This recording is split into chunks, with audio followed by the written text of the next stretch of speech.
to write home about. Yeah, I mean, the way that this game's going, I can see it being one where we're not necessarily going to see too much aggression in the earlier stages. You do have MMY heading towards the mid lane, hanging on the high ground on his Sven. Actually going to go for a solo smoke. He's level 2, so Warcry and Stormhammer at the ready. Lina's out of mana, so... It's just going to be a hard one to catch out. Again, there's also living armor that you have to account for. I don't think they get this kill in I any don't think shape so or form, yeah. And the way that maybe is posturing himself, he's very aggressive all of a sudden, because for the most part, he's been playing really far back.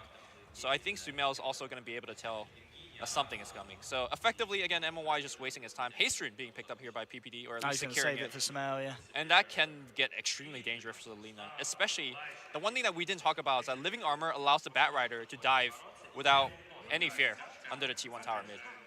Oh, that's a big stack too. Universe maybe needing to be careful here. He's just come back up to the lane, but MMY's around. He's going to reveal himself, so Universe obviously will stay hidden, but MMY popping out into the lane, so the MP will stay safe. Yeah, I mean, this game so far looks like the beginning of a boxing match. Two players filling each other out. Pretty much. I gotta say, EG though is getting the early jabs in. The Bat Rider's farming well.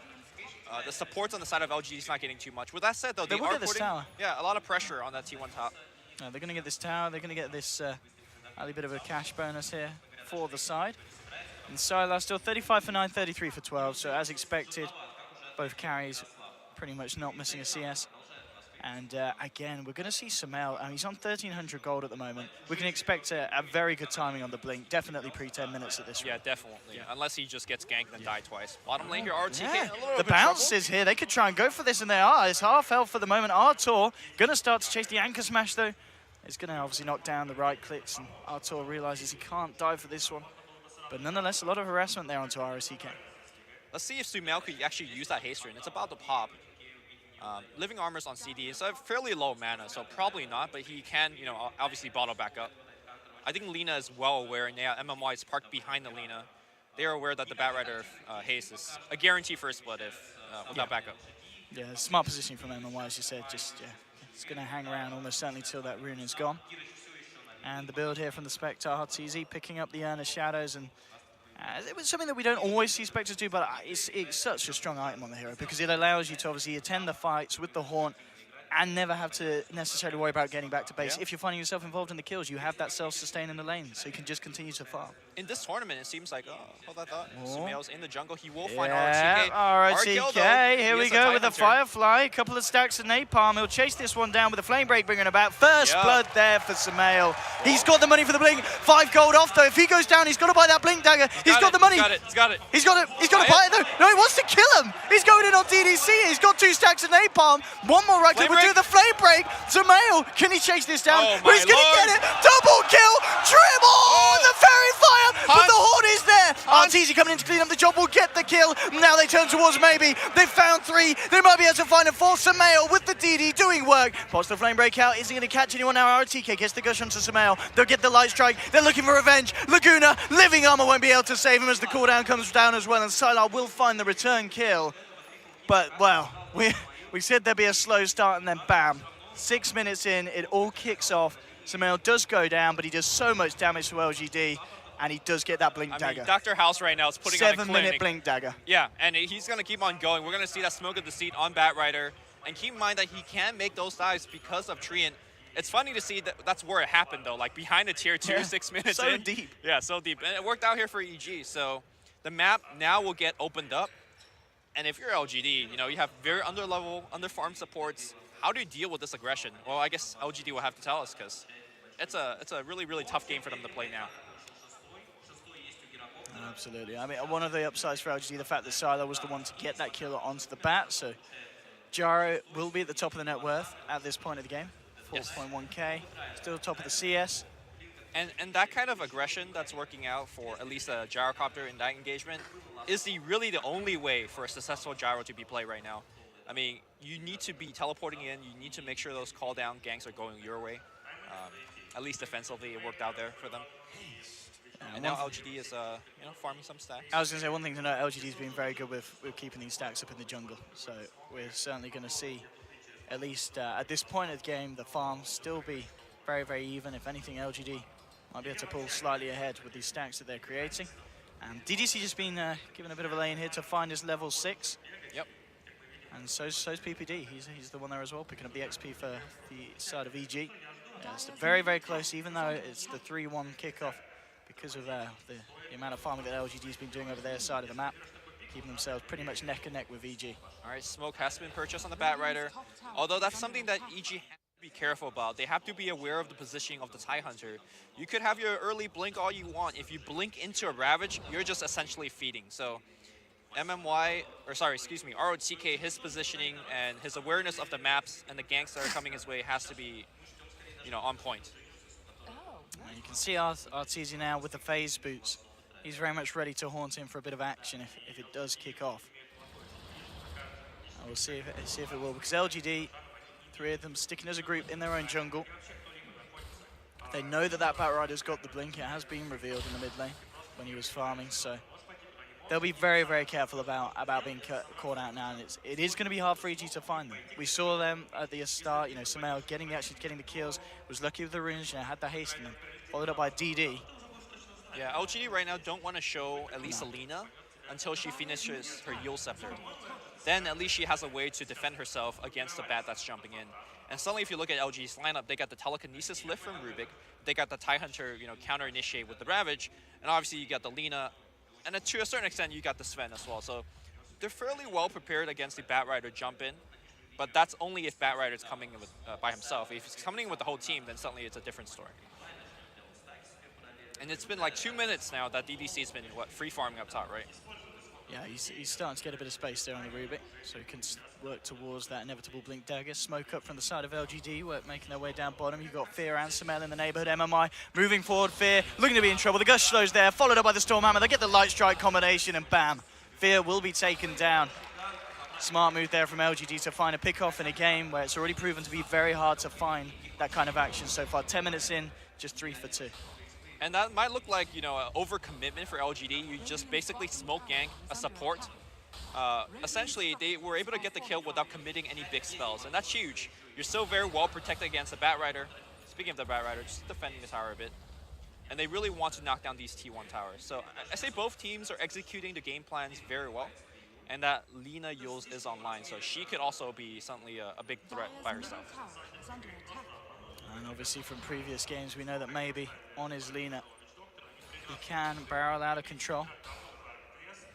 And so far, he's been involved in both of the kills for the side of LGD. EG needs to be careful. You've got drums now done on Arteezy. This has been the popular build for Spectre, at least in this tournament, both Urn and drums. Normally that's kind of an overkill, but I feel like games have been really decided in the first 15 to 25 minutes. And having your Spectre be able to participate in the fight and just come in and drums your whole team is a pretty big deal in fights. And it's been working out for the Spectre players. And of course, we're seeing ROTK on his Tide Hunter. He's going to be going for the mech first. I mean, it seems like an age since I've seen a Tide Hunter rush a Blink Dagger. Is that just a thing of the past now? Is it more important to have the mech on that offlaner? Hold that thought, because here comes the fight. Oh, you'll set up, and Sumail in a lot of trouble. There will be a Haunted, but he gets nuked down there by Lina with the Laguna Blade. Fear will throw out the cast. Spectral Dagger from Arteezy, EG. Are they going to eye this up, see if they can get themselves back in? Looks like they're just going to keep themselves out.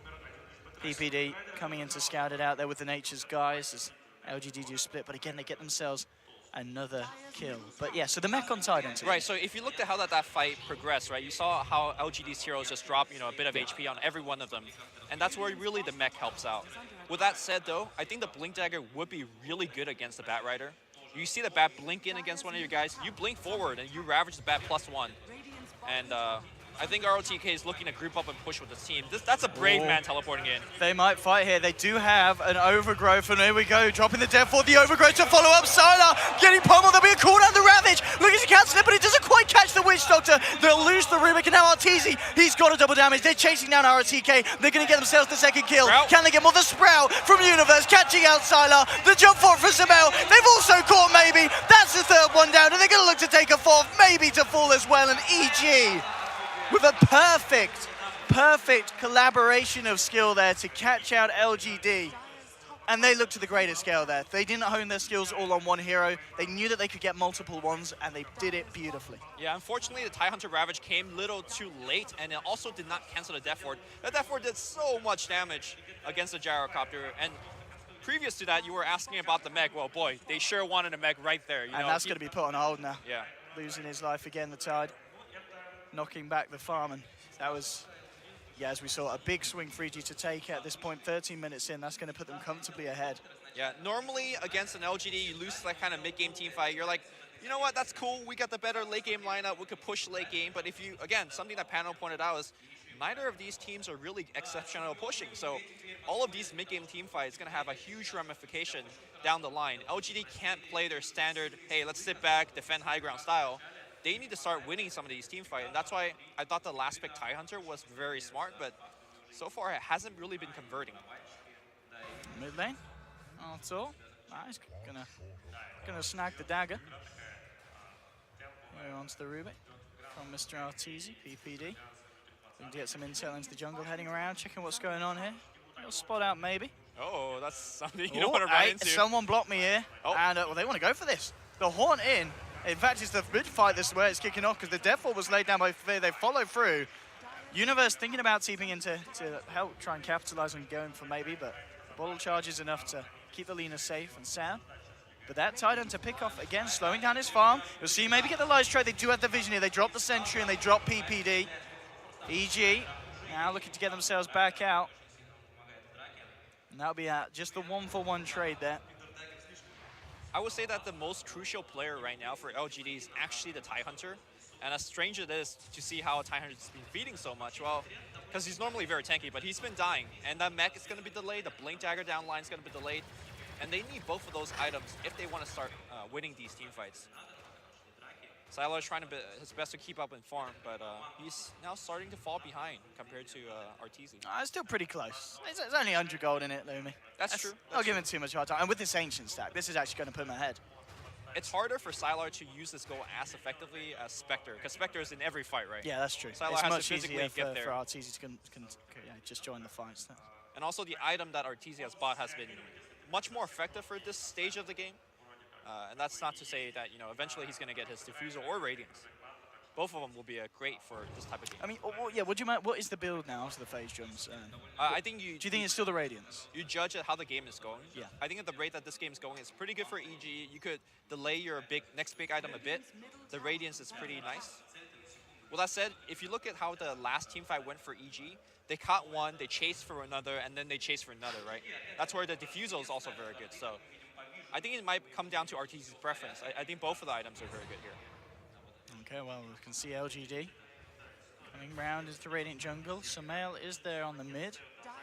He's moving away from it, so they won't be able to catch him out. And as we can see, unfortunate de-warding attempt there from LGD. Not going to quite clip that Radiant Observer ward.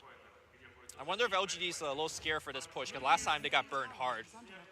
RTK's got his mech down. Okay. And this is something that we've been talking about each fight, how that could be what turns the tides from the Tidehunter. Even with that, they're scared in PPD. It's so annoying. That little bugger, you know? Just in the back line, constantly scouting out your whole team.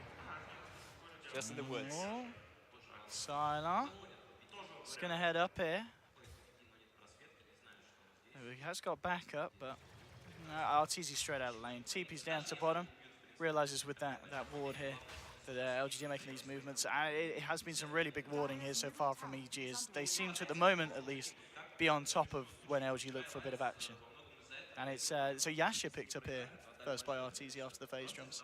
Very interesting. So the max movement speed. Yeah, SNY I guess might be the follow-up. Mantisau is very good on the hero as well. PPD is constantly scouting it out. Might be setting up a gank here for his teammates, but it's going to be a somewhat of hard kill. He does know that Sylar has no backup at the moment. Also, this is the point I've been keep on bringing up over and over again, as we do see Sylar getting really censored in. Sylar is in potentially a really awkward position, because you've got 3 heroes coming in. They do have the Horn, and they're going to just jump straight in onto him. Sylar getting very greedy with where he was farming, and the AG, we know that they could go global, and they do straight away. The rest of LGD was smoked up, looking for some action. But I don't know if that was really the play that LGD needed to make there. As it It doesn't seemed work like out. a out of position play for Sylar, but they wanted to show Sylar up top and just disappear with 4. That could look like, you know, yeah. they're baiting And then Sylar. EG called their bluff. They were Right. like, right, Sylar's on his own. Let's Well, go. They didn't really call the bluff because the Treant was invis the whole time. They knew no one's behind him. So Treant is making a lot happen, despite really not looking like a lot is happening for him. And now LGD is trying to push a tier 1, and they'll eventually get it, I think. But it's going to take quite a while. In fact, the Treant is holding him up. Treant's behind him, and he does have the overgrowth, but I guess without the Haunt, I don't really want to look to fight straight away. Etherlen's now down on Lina. Universe has, he's picking up the blink fairly early here on the Nature's Prophet. Yeah, that's great for him. Again, the downside for not pushing that tier 1 mid is Living Armor is going to bring it back up. I feel like slowly this game is really getting more and more out of reach for LGD. Yeah, they've got to look for something big to really swing themselves back into it. The farm is still good for the gyro. We see Sylar, he is at the top of the board, working towards that S and Y. Etherlen's now on some L as well, so the catch potential from EG very big, especially with PPD, just as we said, from this period positioning on the Treant, causing so many issues for LGD and allowing the lineup of EG just to work so well around it.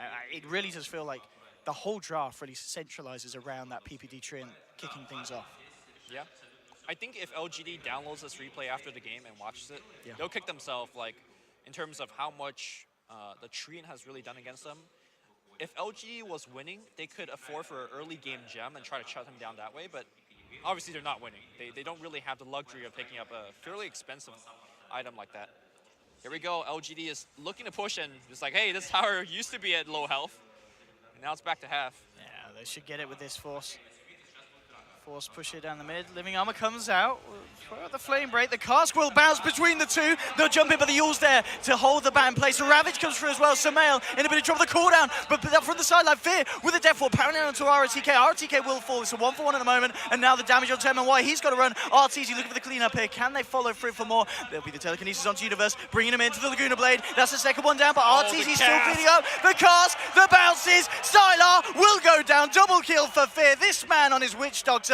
Huge step forward into huge bounces here. They'll continue to chase. The movement speed from Artur. He's looking for the two of them. There will be a Yule Scepter holding him back. Can they still chase this one down? Okay. The stolen cast, but RTZ still wanting to go for this. The bounces onto him. Now he's looking for the Rubik. Can't get the Lina. Wants to try and find DDC and he'll throw out the dagger. That should be enough to get it. With the Leech Seed as well, they'll find themselves a 4. And EG taking the trade, 4 for 2 there. And again, Fear's positioning with these death wards has been absolutely brutal against LGD. I mean, granted LGD like just banged themselves against that mid-tier 1. Like they're like, okay, they're glyphing it up, they're using living armor, let's just stay and just get the last hit. They did get the tower, but that's only put themselves in a position without creeps, and that bounce, the cast was so amazing.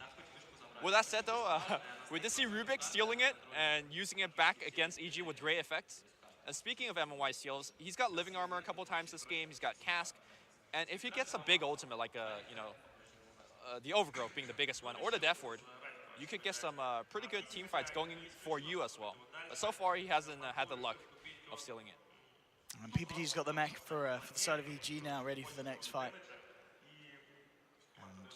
And yeah, another really painful fight for LGD, and it was very close to being a team wipe. As you said, pretty much just that stolen cast there being the thing to stop Arteezy from being able to pursue down maybe on his Lina. 13-6, and kind of Fear having a similar bit of a journey as PPD did yesterday on his Witch Doctor, where we're seeing these fights, and 22 minutes in, Fear's more than halfway towards his Aghanim Scepter. Fear is, or no, sorry, not Fear. PPD spotted. And he knows they know. He's like, I'm out. I'm not messing around, and LGD had the full 5 moving in towards him. That's a slight mistake by our OTK because, well, obviously he had no way to cancel that. Yeah, Sven was nearby but couldn't quite get in range. And PPD actually very smartly TP'd just outside of the range of the Sentry Ward, so even if Sven had got up there, he would have still been okay. Again, both teams farming away. And this is where you really ask yourself, who's got the better late game, right? We're kind of gearing up. And I like to start by looking at the supports. You know, on one side, you got a Death Ward that's been honing everybody. He's working towards his Aghanims, I imagine. He's so super close. As I said, he's pretty much more than halfway. so the after this fight. damage is going to even ramp up more and more. And then I've been, just raving about this Treant already throughout the game. So he's been doing amazingly. And the thing is as well, you look at the Witch Doctor in theory, LGD, they've got a lot of ways to stop it. It just seems his to be positioning has been amazing. he just waits for the skills to come out, and then he knows the opening fear. He's also been using it from Fog, so that Yeah. makes it very difficult for DDT to steal it. So speaking of the support of LGD, you got two support. At one, MMY, he's just a big stunning thing now. It gives us team He's armor. the stun and run machine, basically. Yeah, He the can initiate and he can get you the hell out of there. Right, the armor is also very nice against the Witch Doctor Death Ward, which is just nice. And DDC's on his Rubik is, If he gets the steal. it's like the X factor, right? Like if you get the big steal, if you get the amazing plays, then sure, that's great, but you can't count on it every fight. RTK has now got that blink on top of the mechanism. So we can maybe see LGD find a bit of a better jump in, because all these last fights, it has been EG just catching LGD out in awkward positions, as LGD maybe hang around a little bit too long on a push. Right. So maybe this blink dagger could be the turning point. Maybe. He has got that point booster and 2k on top, so he himself's very close to the Aghanims on the Lina. All right, the smoke gank into your own jungle. Or roam into the jungle. You're gonna find PPD. He moves away, and he's like, "Whew, just in my little trees. I'm good. I'm good." And look at how much economic damage he's actually doing. Right, just all these sentries being forced out. This is actually absolutely hilarious to watch as a fellow support player. Like PPD's looking like he's sitting in his booth. He's just laughing. He's having a good time. And talking about a great game for support people to watch, the Witch Doctor, Fear's got it done. 24 minutes in, that's your Aghanim's done on Witch Doctor. Yeah. And we've already seen how much that can do. That in itself is an absolute nightmare for LGD to be dealing with in these team fights. Top lane. And Universe, I mean, we've seen him turn up to the fights. He's been involved in 9 of 13 of them. And he himself, he's nearly got that axe. And when you've got that axe constantly pressuring out all the lanes, I mean, we're seeing at the moment LGD, they've got 3 down bottom there. They can't really go out on their own, so it's going to be very hard for them to deal with the pressure of 3 lanes at the same time. Yes. Without having the worry of EG catching one of you out. So. Yeah, let's not forget about the Bat Rider, right? We haven't seen him on camera for a while. I imagine he's farming up a Storm. Yeah, he's got the force, he's got and 2k on top. Yep. So I imagine Breach of Travel is following up next. Yeah, bots or. I mean, yeah, I guess you get the BKB after the bots this game, or is. Yeah, I think bots BKB could be nice. Bots is good because you have Prophet to add to the global. You have the Spectre Haunt to even add on top of that. So. And again, PPD's warding. They see exactly this coming in. They'll actually just pop the Haunt straight away. I don't know if they're going to do anything off the back of it, but a bit of a kind of, we know you're there, LGD. It looked like very trigger happy from RTZ, but they saw RTK leading the charge, so I think he wanted to cancel the Blink Dagger from RTK to prevent him from, jump Ravage. It's a bit of a cooldown for the Spectre, but the way that EG has been playing, they've been farming better. So they're just using the map, and you see that goal lead is going their way. Yeah, and I guess at this point they know that it's unlikely for LGD maybe to try and look for a fight, and if anything, find a successful one, because we're 26 minutes in. They've only got themselves 6 kills, so it's been a fairly slow game for LGD. Yeah. Sylar, it is worth mentioning, though, he is still top of the net worth. Yes. He's got 2.6k gold. BKB's done level 16. This Gyro can still be very, very scary in these fights. They've got the combination with the Blink Ravage, with the Storm Hammers, the Light Strike Arrays. They can get the stuns through, and especially against a lineup that doesn't have any BKBs at the moment, and a lineup that we're, well, maybe going to see a BKB on the bat, but that's probably going to be it this game. One of the rare instances where you see both BKB and Manta Style on the Gyrocopter, and he's getting it just because of the overgrowth. Yeah, full defensive. You need a couple ways to get rid of it and start attacking. Right now, LGD is just, well, again, banging their head up against the objective. They do know, obviously, that it's going on EG. They've sent the Treants in, but it looks like they are going to have to let this go, so LGD will get away with it, and they'll get themselves the Aegis there, pop it onto the Gyro. And yeah, I guess that was one of the things, as Pim just pointed out. The fact that Spectre didn't have that Haunt available meant that it would have been very, very hard for EG to contest. So a nice opening there for LGD. I wonder if this would be a decent game for the Aghanims for Bat Rider. It's definitely one of the least purchased items for him. It's because we've seen games as well where there's been very farm bats like Misery Bat, I remember, and he gets Ags Refresher Octarine, and he doesn't get Ags, he just gets Refresher Octarine. Yeah. Instead of the Aghanims. I mean, combined with Aether Lens, it really increased your Yeah, the range of double finding. catch. Yeah. You never really count on double catching. It's just one of those like nice things that you could get. But given how LGD is generally very clustered up as they're team fighting, especially dealing with the haunt, Yes. you might actually find yourself finding a two-man lasso fairly often. And let's not forget that it does increase your damage by a tiny bit. But again, you don't really buy the item just for that. But. Oh, DDC looking. He is on it, and Horn. Oh, overgrowth to cancel the TP. It comes out a little bit slow, but just in time. And no spell to be stolen because he's still invised. Yeah, and they can't. No do mana for anything. Haunt. Yeah, a Spectre is out. In fact, he'll dagger through the trees and start juking. There's a Radiance finish on Oh boy. Mr. Arteezy. Yeah, a Radiant Spectre, Aghanim's Nature's Prophet. We do have a Hood now in ROTK, but we yet to see him really do anything big with the Blink Ravage. They just haven't found the opportunity to make a jump onto EG. Yep, and this is one of their last few opportunities, as Pimpamago is showing us that Smoke is on cooldown for a long, long time. This one has to work, or... PPD's just going to dispel it. He's sitting there with the Nature's Guys, and the this tree, detection? it's so annoying for them. They'll jump in onto Artur. They're looking for the solo kill. He has got the Horn. Can he get himself out? No, the Chains doesn't there. The Living Armor! Living Oh, Armor! no, he still goes down. They will lose two, though, and now EG. They're looking for more. They'll jump in onto maybe getting himself out. Silo with a wraparound, getting the cooldown onto Universe. We're going to see the rest of them go through. Again, the Sprout from Universe does catch out Sylar. The Bat Rider Lasso to follow up. He'll pop the BKB. Will look for the TP out. He will escape. So a 2-for-1 trade. I think at this point, LGD, a support and an offlaner for Arteezy, they'll take that trade. They'll take that trade, and again, we do see Living Armor and of course the Death Ward doing so much. The Living Armor allowing the Death Ward to get that 1-2 kill. And I do want to say MMY Sven, you could almost count him to be not really a hero, so it's like, okay, we traded a tie for a Spectre, and you'll take that trade any day. Absolutely, getting Arteezy, that is the big kill here for LGD. I'm sorry, I have the utmost respect for MMY, but the position that he's in this game is just not the greatest. And the fact that LGD, they've just been so on top of this stacking game. If there was a Yeah. reward for getting the stacks done, LGD would win it every time this match. I mean, There's so much efficiency for the guys. oh, well, there's a TP in from Prophet. He says, right, I'll nick that Smart. ancient, I'll take that ancient, Hey, I'll take cliff that one. jungling.